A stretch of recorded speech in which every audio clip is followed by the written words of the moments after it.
Mais avant ça, chers amis, je vous propose qu'on retrouve la chronique que vous attendez toutes et tous. C'est parti pour la vie d'Adèle.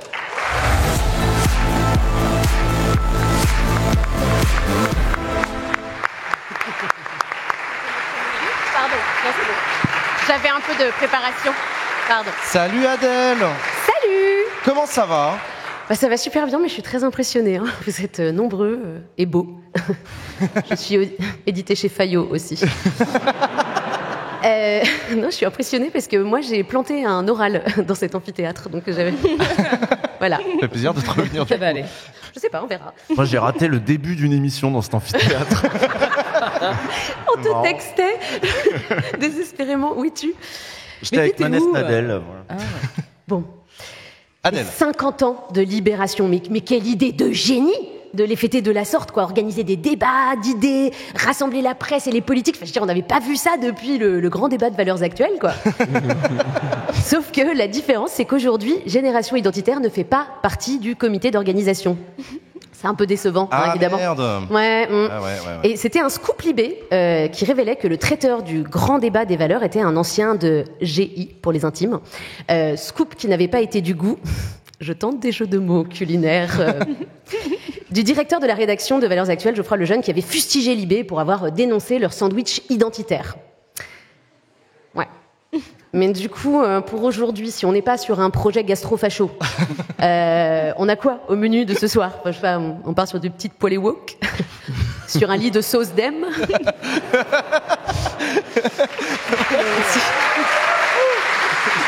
Pour être pitreuse à Libération. J'ai essayé de... Mais ça prend du temps, en effet, comme disait Alexandra. Alors, après, évidemment, Libé n'a rien à voir avec Valeurs Actuelles, puisque vous n'avez pas invité Hugo Clément, qui, en parlant à l'extrême droite, fait monter l'extrême droite, mais vous avez choisi Jean Massier, qui, en ne parlant pas à l'extrême droite... fait monter l'extrême droite. Et là, on a il y a du monde à Wingo. Il y avait moins de monde pour Jean Massier, je vais te dire. C'est peut-être parce qu'il fait monter le RN, à mon avis. Oh là, qu'est-ce que tu racontes, Adrien ? C'est ce qu'on lui reproche. Ah bon ? Enfoiré. Zera glissa tranquille au détour d'une petite partie de Wolfgang pendant... Tu l'avais pas entendu pendant la Zilane ? Pendant ce temps-là, mais ouais, Voilà. d'accord, ok. Ah bah super, merci Zera, super, j'adore. Exemple de journaliste de jeux vidéo dont parlait Usul. Alors c'est vrai que en 50 ans le paysage médiatique a vachement changé et vous êtes sur Twitch, mais c'est pas tellement étonnant en fait que Libé soit sur Twitch parce que vous avez toujours su rester à la page, je te mot de journaliste, et même vous placer à l'avant-poste des révolutions technologiques, comme avec le Minitel. Je pense que petite image. Alors, j'ai une citation de Serge July, mais ce monsieur n'est pas Serge July, mais Philippe Marty, l'inventeur du Minitel. Mais Serge July, cofondateur de Libé, nous a expliqué dans l'édition de Libé des 50 ans que quand le Minitel est arrivé, vous avez plongé dedans et ça marchait tellement bien que France Télécom l'avait envoyé au Texas pour expliquer aux Américains que c'était l'avenir. Je cite. 36-15, on serait pas un petit peu chauvin ? Alors, on le sait pas, mais les Français avaient créé Internet bien avant les Américains. Et on le sait pas non plus, mais Maître Gims fait des piges chez Libé. Bon, on rigole aujourd'hui, mais à l'époque, c'est vrai que c'était une véritable révolution, le Minitel. Donc, vous avez du pif chez Libé. Mais vous avez aussi littéralement du nez, puisque vous avez été les premiers à lancer le journal olfactif. Véridique. Dans les années 80, idée révolutionnaire. Waouh, si on faisait sentir l'actualité au lecteur, mais avec le nez. Grâce à une fragrance liée aux nouvelles du jour que les kiosquiers devaient pchiter sur les journaux. Ah c'est ouais vraiment... Ah ouais Oui, c'est vrai. Genre élection... C'était dans ce sublime ouvrage que vous pouvez trouver, et absolument. Et donc, ils devaient pchiter. Je vais vous faire une... Mais ça sentait quoi ? Ah bah Non, mais oui, je sais pas, genre l'élection... Le journal olfactif ? C'est pour ça, attention, on a des propres. Le renflement brun ? Oh là là. Bah ouais. Attention, pas... Oh, ça va. Bah 2002, ça sent la merde, de toute façon. Non, j'ai l'assistance. Pardon, excusez-moi, c'était... C'est comme un quotidien. Une là, de mai 1980, visite du pape à Paris. Le journal sentait l'encens. Et comme il le dit lui-même, pour que le journal soit en odeur de sainteté. Voilà, ça a été Toujours dans les jeux de mots, Libé.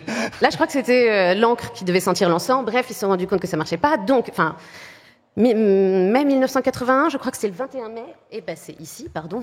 Ça a été vachement répété. l'arrivée de Mitterrand, son investiture, arrivée sent de la Mitterrand au rose. pouvoir, exactement, ça a été... Ça sentait la rose ce jour-là. Libé sentait la rose. À Paris. À Paris. À Paris, parce qu'ils n'ont pas réussi à le faire dans tous les kiosques. En même temps, est-ce qu'il y a beaucoup de lecteurs de Libé en dehors de Paris? Oui, c'est une blague. Oh. Là, c'est bas, c'est bas. Oh. C'est faux. Non, ils ont pchité les piles de journaux. Et du coup, merci de m'avoir niqué ma vanne. Mais moi, j'étais un peu déçue qu'ils aient pas décidé de faire une sur les pages salées du livre de Bruno Le Maire, parce que Il faudra que vous passiez tous les deux à une autre vanne aussi. Hein. Mais non, c'est marrant. Non, c'est encore d'actu. Hein. Mais ça fait 2 semaines, là, c'est non encore d'actu, on a le droit. Mais ça reste un parfum compliqué à asperger dans les kiosques. Mais nous, on est joueurs, hein, donc on a fait un prototype. Donc, je vous fais la démonstration. Oh là là. On a créé ça. Hein, je vous dis pas ce qu'il y a dedans, je vous laisse imaginer. Qui le veut? T'es sérieux, ça sent vraiment? Non, ça sent pas le nu-nu. D'accord, ok. Non, personne. Merci Adèle, non, vraiment, Non, merci tu du penses fond du pas cœur. Enfin, oui, bref. En tout cas, ça sent un nu-nu très très propre. Voilà, Bon, bref. On était très contents, on avait beaucoup rigolé avec la prod. Bref.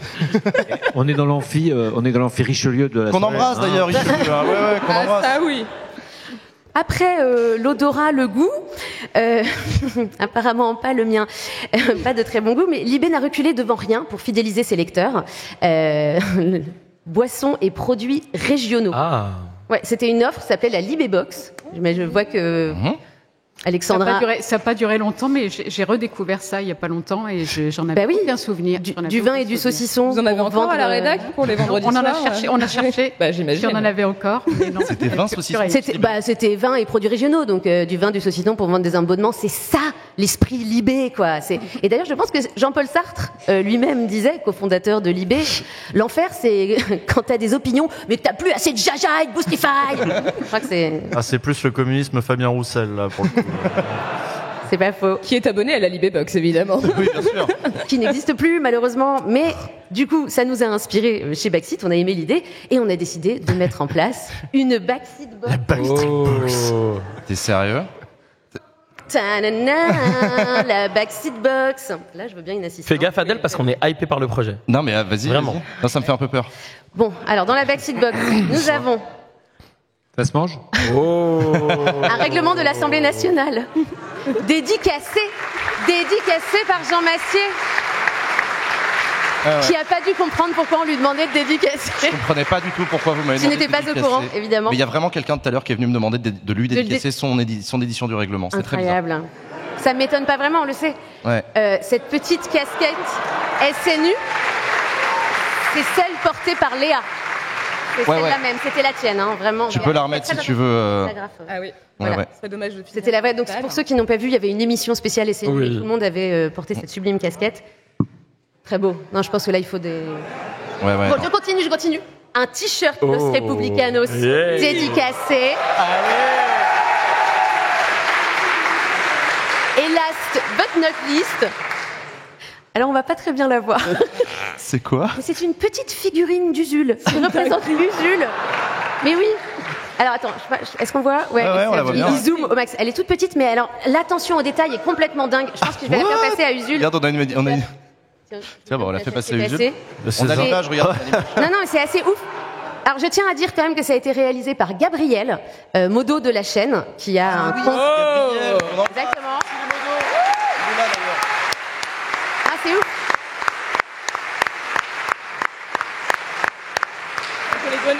Ouais. Et il foule au pied plein de une de Libération. Oui, c'est vrai. Pas le règlement, qui veut le règlement de la sauce? Donc voilà, pain à la main. Et vous pouvez voir, il tient l'édition des 50 ans de Libé à la main. Il y a plein Magnifique. d'éditions de Libé. Il y a même le livre de Salomé Saké à l'arrière. En fait, de l'édition des 50 ans. On est sur... Non, c'est très précis. Je vous invite à aller regarder. Merci, C'est Gabriel. comment? C'est une impression 3D puis peint à la main. Mais ça, après, vous pouvez contacter Gabriel sur sa chaîne Instagram @redartisanat. Je suis un petit peu vendeuse du Non, téléphone. mais pour les mariages, tu sais, pour mettre les petites figurines sur le, Exactement, tu pourrais être sur une pièce montée. sur le gâteau. Tout à fait. Et s'il y a que toi sur la pièce montée, c'est un peu. Ouais, non, c'est... Bon, là, on a disséminé Ça la porte box, pas mais bonheur. l'idée, c'est de la vendre aux enchères chez Christie's pour financer les 50 prochaines années de l'émission. Désolée. Donc, on récupérera peut-être la casquette. Mais bon, n'oublions pas ce qui nous réunit aujourd'hui, c'est quand même le jubilé de Libé. Et on aurait pu faire comme Anne Hidalgo pour vous souhaiter un bon anniversaire et prendre une pause extrêmement naturelle. Bon anniversaire, Libé. Mais on a choisi de faire une émission ensemble dans cet amphi mythique, et ça, c'est ouf. Et alors, je sais pas si les lecteurs de Libé qui sont là, vous connaissez bien Backseat. Parce que même si c'est un petit média sur Internet, on n'est pas peu fiers. On a quand même une grande liste d'invités, pas des moindres. Rien que depuis janvier, on a commencé avec Philippe Martinez, enfin quand il était encore patron de la CGT. On a aussi eu Laurent Berger, enfin quand il était encore président de la CFDT. Aurélien Pradier aussi, avant qu'il soit viré de la vice-présidente des LR. Alors c'est vrai, non mais vraiment, c'est vrai que les gens parlent d'une malédiction Backseat, mais pas du tout. Regardez, on a même d'anciens chroniqueurs qui chopent des jobs de ouf après être allés chez Backseat. Je pense à Chloé Ridel, qui est maintenant porte-parole d'un grand parti. Elle est où d'ailleurs ? Elle est au PS. Le Parti Socialiste. Ah ouais, non. Lettre, mauvais exemple. Mais non, il faut pas s'affoler, Thomas, Alexandra. Parce que l'année dernière, on a reçu Katnins, Bayou, Taubira. Non, mais vous inquiétez pas. Comme le dit la pub pour Renault dans votre édition des 50 ans. Attention, 50 ans que vous roulez à gauche et pas un accident. Waouh. Voilà, on espère que Backseat ne sera pas à la sortie de route. Happy birthday. Ouais.